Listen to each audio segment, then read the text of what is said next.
আপনারা জানেন গত 24/4/2025 তারিখের বিজ্ঞ আদালতের ৩ নং আদেশ মূলে সাবেক মেজর জেনারেল জিয়াউল আহসান ওনার সম্পত্তি ক্রোক এবং অবরুদ্ধ করা হয়। এর ভিতরে কিছু সম্পত্তি আছে যেগুলো যেমন ক্রমিক নং 3, 6 থেকে 9, 15 থেকে 16 এবং 39 এগুলো প্রধান নির্বাহী প্রকৌশলী গণপূর্ত বিভাগকে সঠিক নিয়ন্ত্রণ ব্যবস্থাপনা তদারকি এবং রক্ষণাবেক্ষণের জন্য রিসিভার নিয়োগ করা হয় এবং প্রধান নির্বাহী প্রকৌশলী গণপূর্ত বিভাগ তার অধীনস্থ বিভিন্ন জেলার নির্বাহী প্রকৌশলী গণপূর্ত বিভাগগণকে দায়িত্ব প্রদান করবেন। এই আদেশটি প্রদান করেন বিজ্ঞ আদালত এবং সে প্রেক্ষিতে সে আদেশ মোতাবেকই আপনারা জানেন আজকে সংশ্লিষ্ট কর্মকর্তা যিনি মামলা তদন্ত করছেন তিনি সহ Lily Whipped Shea Mystic Glowing Body Wash. Secret to ultimate glow.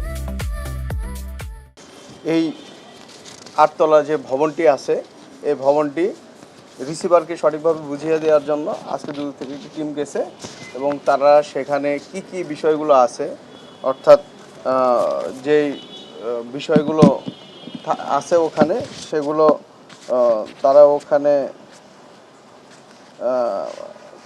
খোঁজ করছেন এবং ইনভেন্টরি যে লিস্ট আছে আপনারা জানেন এই ইনভেন্টরি লিস্টটা তারা করছেন। এইখানে এটা অব্যাহত আছে। এই ইনভেন্টরি লিস্ট কমপ্লিট করার পরে এই গণপূর্ত সংশ্লিষ্ট যে নির্বাহী প্রকৌশলী আছে নারায়ণগঞ্জ জেলার, যেহেতু একটি নারায়ণগঞ্জ জেলায় অবস্থিত আপনারা আগেই বলেছি, তাকে বুঝিয়ে দিবেন। যেহেতু বাসন ছিল সেখানে আমরা যতটুকু জানতে পেরেছি সেখানে বিভিন্ন ধরনের আসবাবপত্র আছে, তারপরে ব্যবহার্য সামগ্রী বা পোশাক পরিচ্ছদ বিপুল পরিমাণ পাওয়া গেছে। এছাড়া কিছু আর্থিক অসঙ্গতির দালিলিক তথ্য প্রমাণ পেয়েছে যা আমাদের তদন্ত কাজে সহায়তা করবে বলে সংশ্লিষ্ট কর্মকর্তা ধারণা করছেন। বিস্তারিত আপনাদের ইনভেন্টরি লিস্টটা শেষ হলে আপনাদের হয়তো বিস্তারিতভাবে বলা যাবে।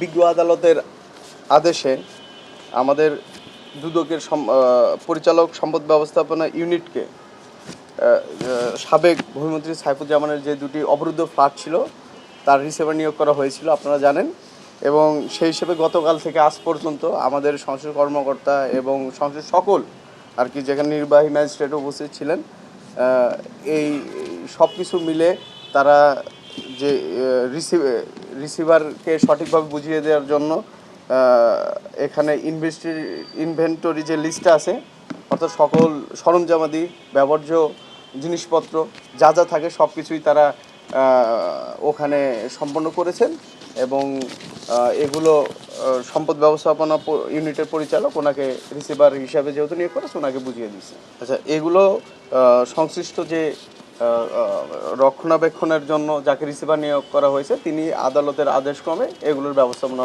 করবেন। জাভেদের ওখানে দুটি ফ্ল্যাট ছিল, এখানে drawing room, bedroom, kitchen room এগুলো থেকে প্রায় আমাদের যে লিস্ট এই অনুযায়ী প্রায় 260 আইটেমের বেশি ওখানে ব্যবহার্য সামগ্রী পাওয়া গেছে। এখানে ওই রকম কিছু পাওয়া যায় নাই, গাড়ির কিছু পাওয়া যায় নাই। এই বিষয়ে হয়তো পরবর্তী যে এবং এগুলো আমাদের তো অনুসন্ধানের মামলা, এগুলো তদন্ত শেষ হইলে হয়তো আপনাদেরকে বিস্তারিতভাবে আপনাদের বলা যেতে পারে। হ্যাঁ, ওখানে অভিযান মূলত আজকে রিসিভার আমাদের গুলশানে যেহেতু ছিলেন ওখানে সাবেক ভূমিমন্ত্রী সাইফুজ্জামানের দুটি অবরুদ্ধ ফ্ল্যাটের বিষয়ে আমাদের আজকে যে টিম গিয়েছিলেন ওনারা গতকাল এবং আজকে মিলে তাদের সকল কার্যাদি সম্পন্ন করেছেন। ধন্যবাদ। আচ্ছা, জিয়াউল আহসানের এখানে কি কি পাওয়া গেছে? এইটা ইনভেন্টরি লিস্টটা চলছে, ওখানে যতদূর জানা গেছে ওখানে বিপুল পরিমাণ ব্যবহার্য সামগ্রী পাওয়া গেছে এবং কিছু আর্থিক তথ্য পাওয়া গেছে যা হয়তো পরবর্তীতে আমাদের ইনভেন্টরি লিস্টটা শেষ হোক হয়তো আপনাদের জানানো যাবে বা যেগুলো তদন্ত কাজে সহায়তা করবে বলে আমরা মনে করছি।